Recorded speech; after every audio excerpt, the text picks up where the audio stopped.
चित्त को अगर स्वच्छ करना है, चित्त को अगर साफ करना है, तो कैसे साफ होगा? कौन से ऐसे स्टेप्स हैं, कौन सी ऐसा तरीका है जिससे हम अपने हृदय के मैल को दूर कर सकते हैं? तो कहा गया 9 तरीके हैं अपने हृदय को साफ करने के, स्वच्छ करने के, जिसको कहते हैं नवदा भक्ति।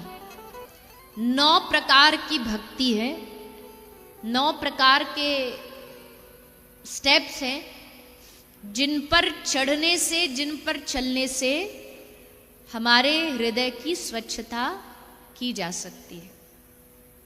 कौन कौन से हैं?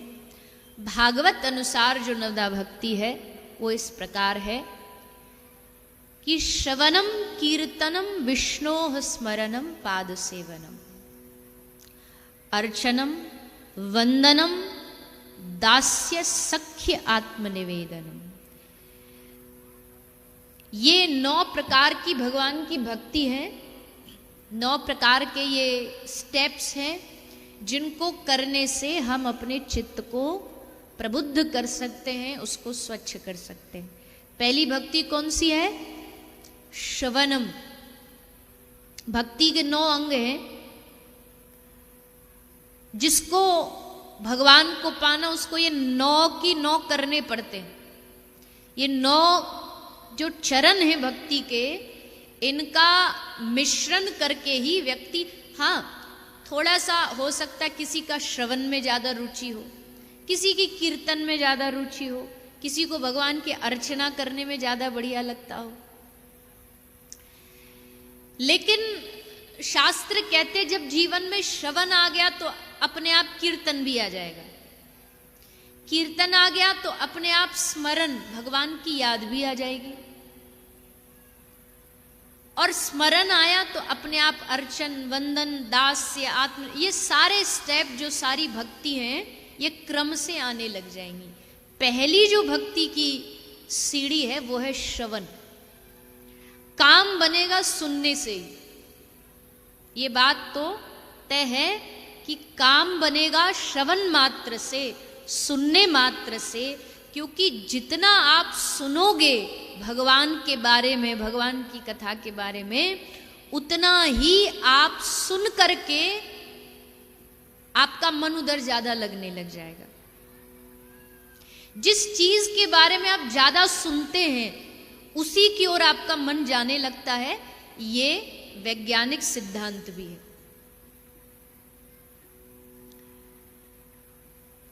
अब हम अगर कोई संसार की बातें हर रोज सुनते जा रहे हैं तो मन संसार की तरफ कोई खींचना थोड़ी पड़ता है, अपने आप चला जाता है। श्रवण में बड़ी ताकत होती है, सुनने में बड़ी ताकत होती है। जो आप सुनते हो वैसे आप बन जाते हो। सुनकर के ही तो हम किसी व्यक्ति के चरित्र के बारे में आंकलन कर देते हैं, केवल सुन के ही तो। हमको क्या पता, अब आप प्रधानमंत्री महोदय से मिले थोड़ी हो, कभी देखा थोड़ी हो उनको, बस सुन सुन करके उनके बारे में कोई अच्छा सोच लेता, कोई जिसने अच्छा सुना वो अच्छा सोचता है, जो बुरा सुना वो बुरा सोचेगा। तो श्रवण में बड़ी ताकत होती है, इसलिए खूब अच्छा अच्छा सुना करो। गलत कान में कोई श्रवण भी नहीं जाना चाहिए। कुछ अच्छा, अच्छे का मतलब मेरा जिसको जिससे, अगर कथा श्रवण करिए, किसी को संगीत से प्रेम है तो संगीत में भी तो कई कैटेगरीज होती है ना, उसमें भी अच्छा संगीत होता, कुछ उटपटांग संगीत होता है जो आजकल के समय में चलता है, उसको कान में भरोगे। अब देखो, मेरा कोई प्रेशर तो है नहीं कि जो मुझे पसंद है वही आप पसंद करो, पर अगर वो हु हल्ला वाला संगीत सुनोगे ना तो भीतर भी हमेशा वो हु हल्ला ही चलता रहेगा। भीतर भी कभी शांति से ऐसे आंख बंद करके, आज का इंसान इतना ज्यादा उसका दिमाग चलता है, 5 मिनट के लिए उसको बंद कमरे में छोड़ दिया जाए ना, और उससे उसके सारे जो गैजेट्स हैं वो सब ले लिया जाए, फोन ले लिया जाए, लैपटॉप ले लिया जाए, टीवी ले लिया जाए, 5 मिनट में घबरा जाएगा ये क्या हो गया। एक अभी मैं कल परसों देख रही थी, उसमें इंटरनेट पे दिखा रहे थे, एक लड़की कोई दिखा रही थी, वो बोली मुझे फ़ोन की इतनी भयानक आदत पड़ गई कि एक एक सेकंड में, एक एक क्षण में मुझे उसकी आवश्यकता, मतलब देख खा रही हूँ तो ऐसे कहीं जा रही हूँ, पढ़ाई के लिए 5 मिनट करूँ फिर रख के फिर उसको करें। तो वो दिखा रही थी कि एक इंटरनेट से उसने लॉक मंगाया, एक लॉक आता है फ़ोन को लॉक करने का।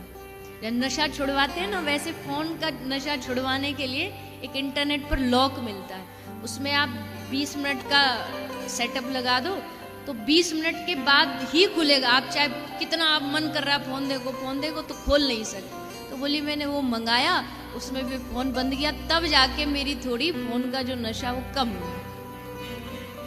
बताओ, पहले बीड़ी तम्बाकू छुड़वाते थे, नशे में आप फ़ोन का नशा छुड़वाने की नई नई सिस्टम आ गई। कल परसों ही देखा था मैंने। बताओ, ऐसा युग आ गया। और उसको तोड़ भी दोगे ना आप, उस लॉक एक शीशा जैसा होता है, उसको तोड़ भी दोगे तो भी नहीं खुलेगा, अब तड़पते रहो। तो बोले तब जाके थोड़ा ठीक है। तो देखो, ऐसा तो कोई दुनिया में आज बचा नहीं कि जिसके पास ये ना हो, होता सबके पास है, उपयोग भी सभी करते हैं, ऐसा भी नहीं कि कोई नहीं करता है। पर कुछ समय तो ऐसा निकालना चाहिए ना, जब बाहर की दुनियादारी खत्म हो और आप थोड़ी समय एकांत में एकांचित हो करके, ध्यान मत करो, मैं आपसे ये नहीं कह रही ध्यान लगा के बैठ जाओ, पर कुछ समय ऐसा निकालो जब आप बैठ करके थोड़ा भगवान का चिंतन कर सको।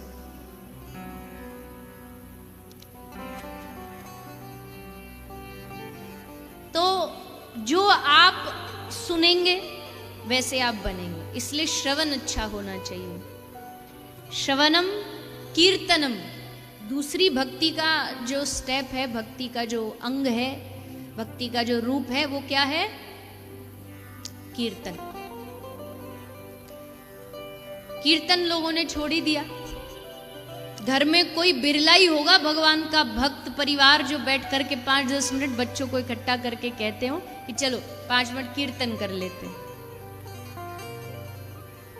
जिस घर में आज भी नियम से सुबह शाम भगवान नाम का कीर्तन होता है ना, कलयुग भी उस घर में घुसने से पहले 1000 बार सोचता है कि यहां कैसे घुसूं।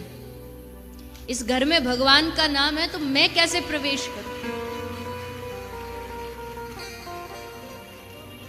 तो पहला है श्रवण, दूसरा है कीर्तन, तीसरा है स्मरण।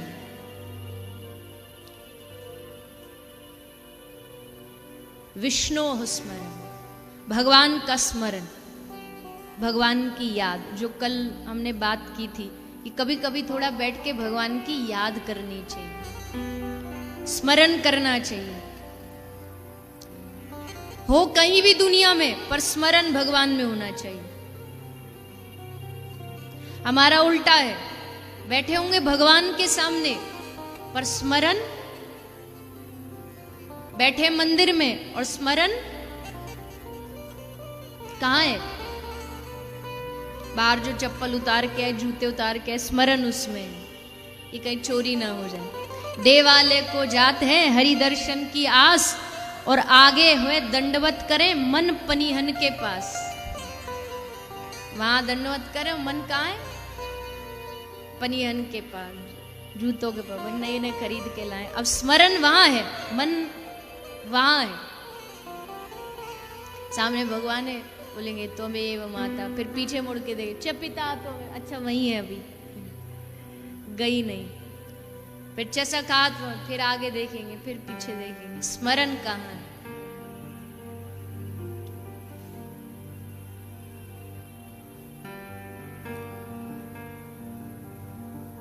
उनकी याद बहुत जरूरी है, समय समय पर उनको याद करते रहो। वैसे तो एक क्षण भी नहीं भूलना चाहिए, पर चलो अभी उतने सिद्ध बने नहीं हम, तो कुछ कुछ समय तो ऐसा हो ना जब भगवान की याद आए। जैसे एक मैया का बेटा पढ़ने जब बाहर जाता है, मैया जैसे आपके दोनों बच्चा बाहर पढ़ रहे हैं, तो क्या होता है जब घर में कोई अच्छा उनका मनपसंद खाना बना ले ना, तो न चाहते हुए भी बेटा की याद आ जाएगी।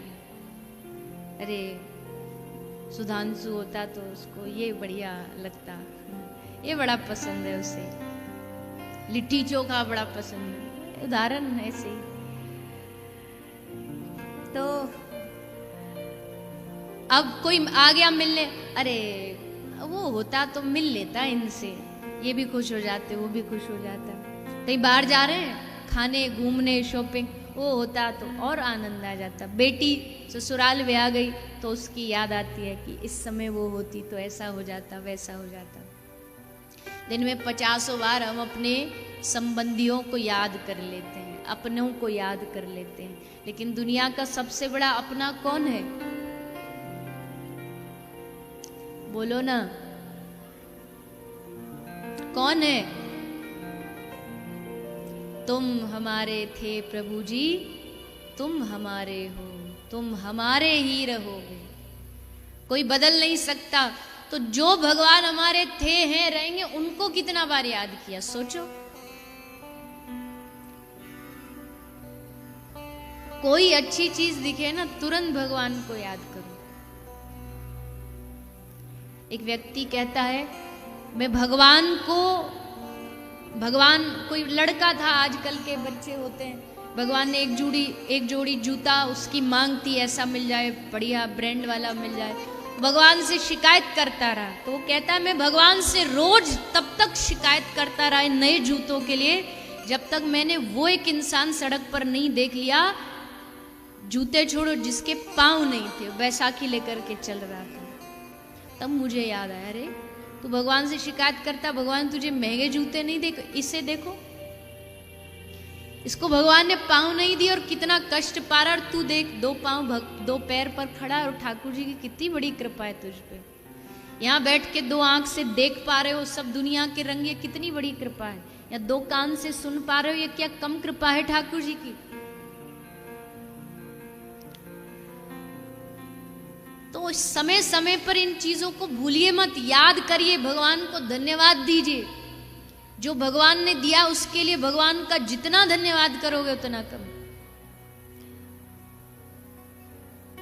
लेकिन हम धन्यवाद कम देते हैं, मांगते ज्यादा है, जबकि मांगने में उसने कोई कसर छोड़ी नहीं।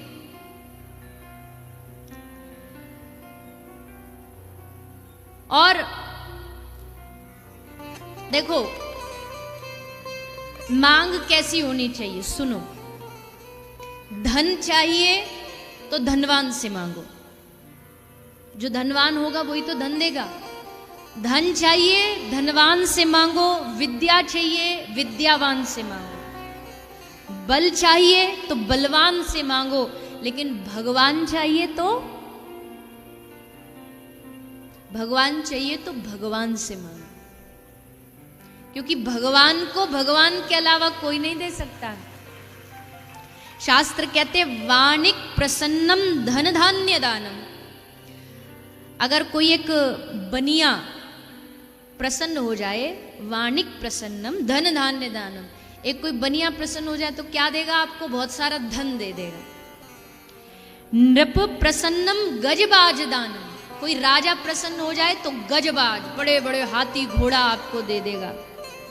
लेकिन हरि प्रसन्नस्तु सर्वस्य दानम, अगर हरि प्रसन्न हो जाए तो सब कुछ दे देंगे, सब कुछ दे देंगे, बिन मांगे दे देंगे, और वो दे देंगे जो हमारी कल्पना से भी परे।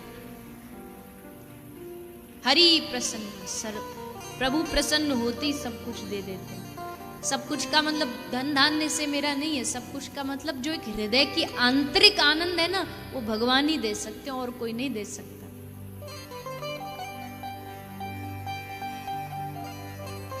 और आंतरिक आनंद कोई बाजार में नहीं मिलता, कोई डॉक्टर से जाकर के भीख मांगो हमें शांति दे दो, वो नहीं दे सकता,